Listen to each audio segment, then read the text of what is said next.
Hello and welcome to Aryan classes dear students. તમારા બધાનું હાર્દિક સ્વાગત છે આપણી આ ચેનલ આર્યન ક્લાસીસમાં. વિદ્યાર્થીઓ, આપણે ધોરણ 12 તત્વજ્ઞાનમાં ચેપ્ટર 3 અનુમાનના નિયમો આપણે કન્ટિન્યુ ભણી રહ્યા છીએ. એમાં ઘણા બધા વિદ્યાર્થીઓની કોમેન્ટ હતી કે ચોથું ચેપ્ટર અપલોડ કરો. તો 100% તમારા માટે ટાઈમ નથી હોતો વિદ્યાર્થીઓ. એમાં પણ હું બીમાર છું, અને જો ટાઈમનું સેટ થઈ જશે તો લગભગ શનિ રવિ સુધી વિડીયોનું મેનેજ થઈ જશે. સોમવાર સુધીમાં આપણા ચેપ્ટર 4ના વિડીયો 100% તમને અવેલેબલ થઈ જશે. ઓકે, તો દરેકે દરેક વિદ્યાર્થીઓ, તમે ચેપ્ટર 4ની રાહ જોઈને બેઠા છો, મારી ઉપર વિશ્વાસ કરીને બેઠા છો, તો ડોન્ટ વરી. એટલી મસ્ત રીતે કડાકડ તમને ચેપ્ટર ભણાવીશ કે ચેપ્ટર છે આપણું 12 માર્ક્સનું, તો તમારા 12 માર્ક્સમાંથી એક પણ ગુણ નહીં જાય. બીજું કે એ ચેપ્ટર આપણું થિયરી બેઝ છે, તો તમે હું એવો પ્રયત્ન કરીશ કે તમને પોઈન્ટ ટુ પોઈન્ટ સમજાવું, પણ તમે થોડું થિયરી ઉપર ફોકસ કરજો. તમે સીધાના આકૃતિ ભેદ અને પ્રમાણે ઉપર ના જતા રહેતા.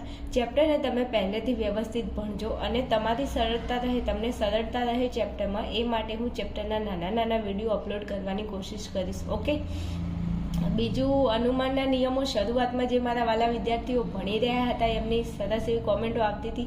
હાલ ખબર નહીં એ લોકોને ચેપ્ટર આવડી ગયું છે એટલા માટે કદાચ એ લોકો કોમેન્ટમાં દેખાતા નથી, તો હું તમને બધાને બહુ મિસ કરું છું. વાલા વિદ્યાર્થીઓ, જો તમે આ વિડીયો જોતા હોય તો કોમેન્ટ કરીને જજો, તો મને એવું લાગે કે તમે લોકો પાછા વિડીયોની અંદર આવી ગયા છો. ઓકે, ચલો શરૂઆત કરવી છે આપણે આજે દાખલા નંબર 22ની. તો ચલો દાખલા નંબર 22 જોઈ લઈએ ફટાફટ. રોજ જેમ ભણીએ છીએ એમ આજે પણ ભણી લઈએ. ચાલો અહીંયા આવો. આ આપણું છે ફલિત વિધાન. આ શું છે? ફલિત વિધાન.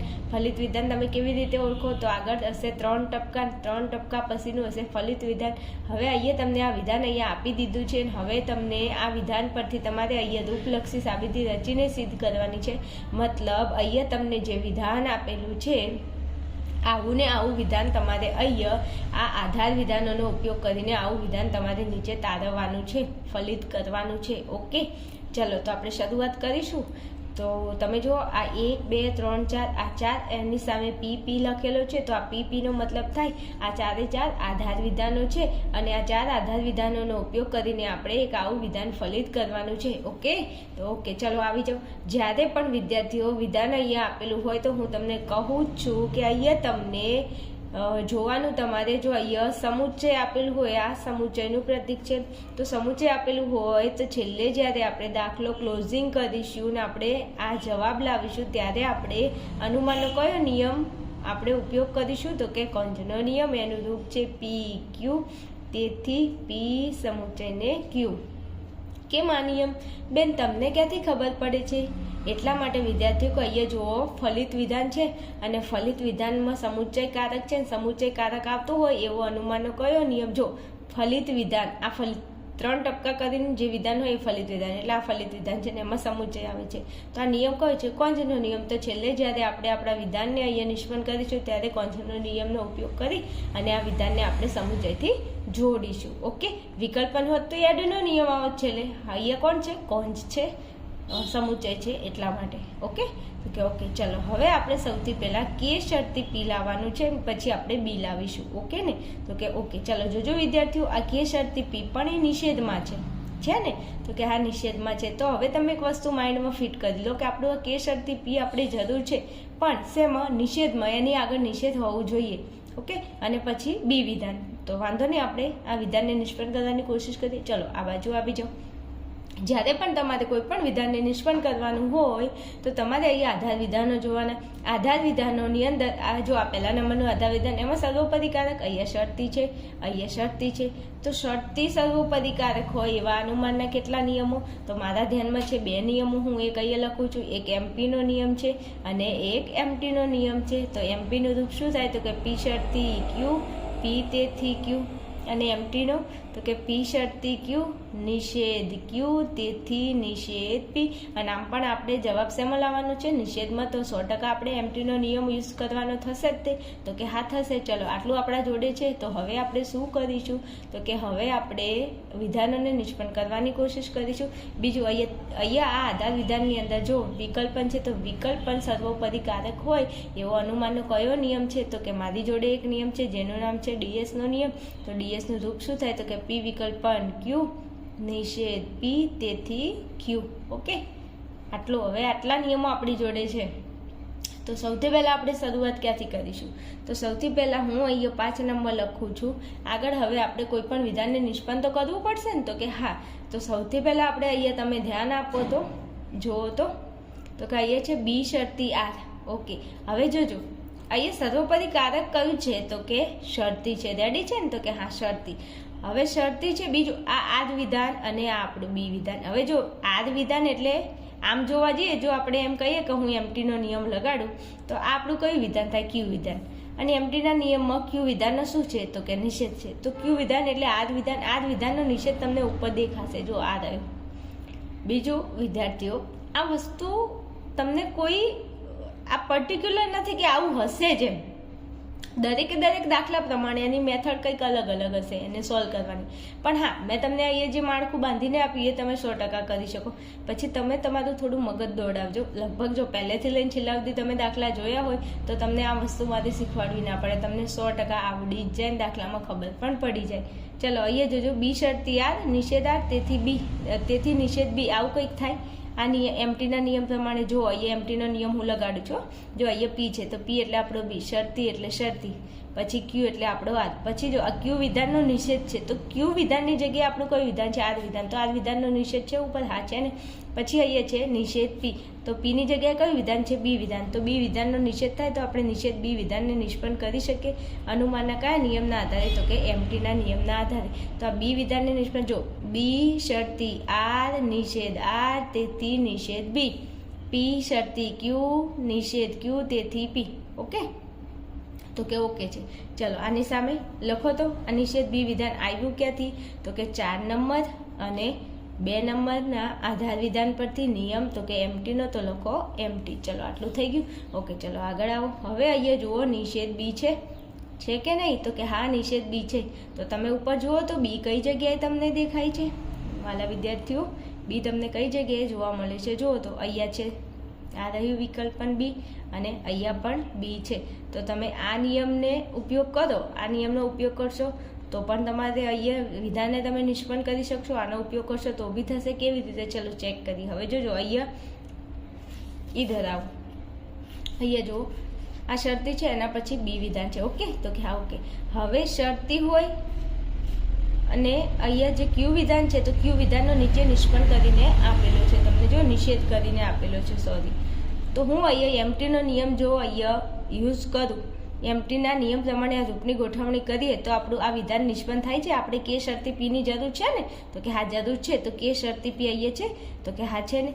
તો એમટીનો નિયમ એકવાર થોડું અહીંયા મગજ દોડાવો તો જો અહીંયા પી શરતી ક્યુ, તો પી એટલે આપણો આ પી, શરતી એટલે આ શરતી, ક્યુ એટલે આપણું બી. પછી ક્યુ વિધાનમાં કોણ છે? તો કે બી. તો બીનો નિષેધ છે? તો કે હા આ છે ને બીનો નિષેધ. આવ્યો કે નહીં? હા, બીનો નિષેધ આવ્યો. હવે નીચે જો પી વિધાનનો નિષેધ કર્યો છે તો પી વિધાનમાં આપણું કયું વિધાન છે? તો કે શરતી પી. તો પી વિધાનની અંદર કે શરતી પી હોય તો કે શરતી પીનો અહીંયા નીચે નિષેધ થાય. અને આપણે એની તો જરૂર છે કે શરતી પી અને એનો નિષેધ. તો હું અહીંયા નિષેધ કૌંસમાં કે શરતી પી આ વિધાનને નિષ્પન્ન કરી શકું. કેવી રીતે નિષ્પન્ન કર્યું? ખબર પડી કે ન પડી?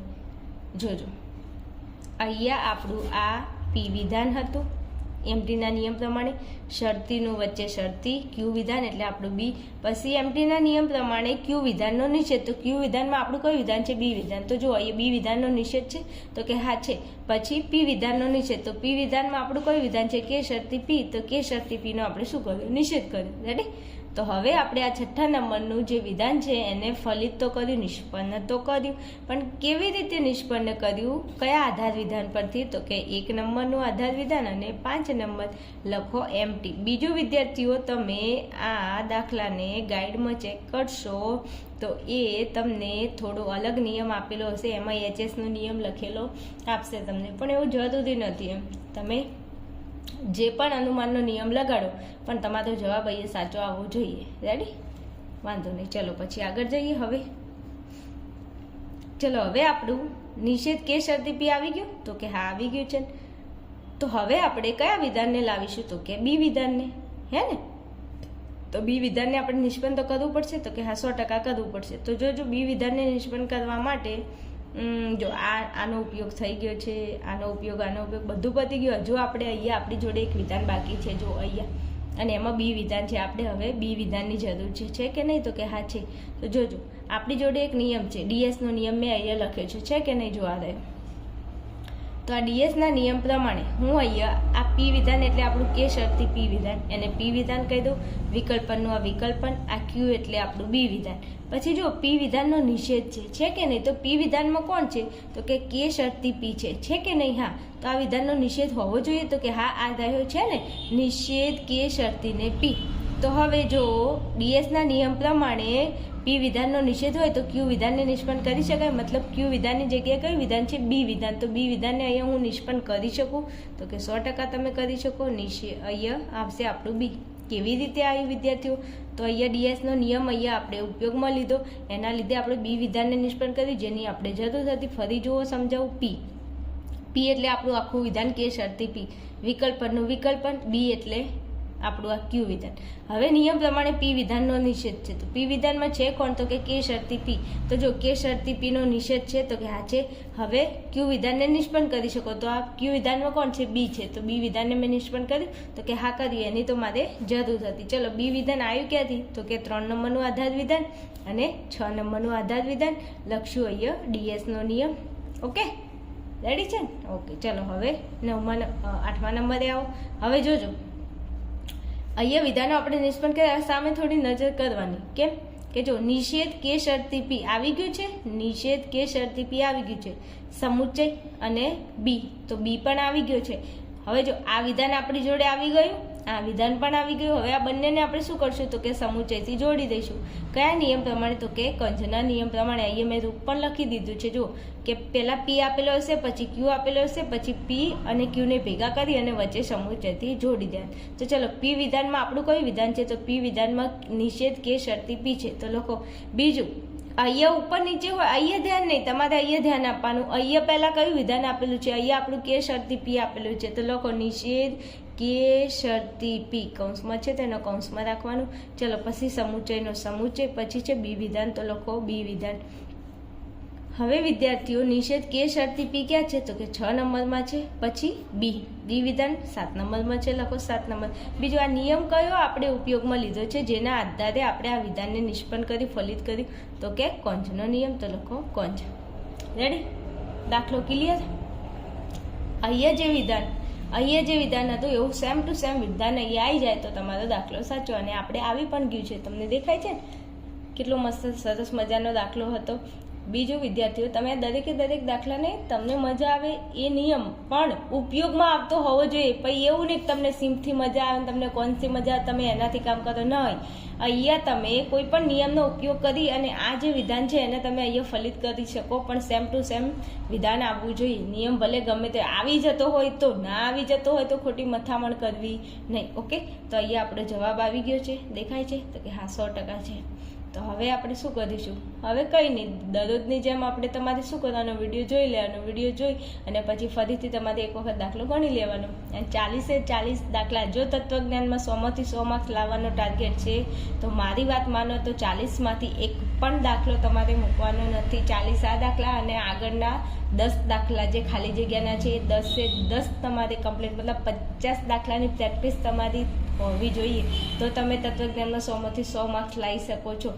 તત્વજ્ઞાનની અંદર પૂરેપૂરા માર્ક્સ લાવવા માટે તમારે નાની વસ્તુનું ધ્યાન રાખવું પડશે. એક ટોપિકની તમારે પ્રોપર તૈયારી કરવી પડશે, ત્યારે તમારા માર્ક્સ આવશે. એમને માર્ક્સ આવશે નહીં. ઓકે, ચલો ફટાફટ આવો આગળ. આપણે દાખલા નંબર 23ની અંદર મળીએ.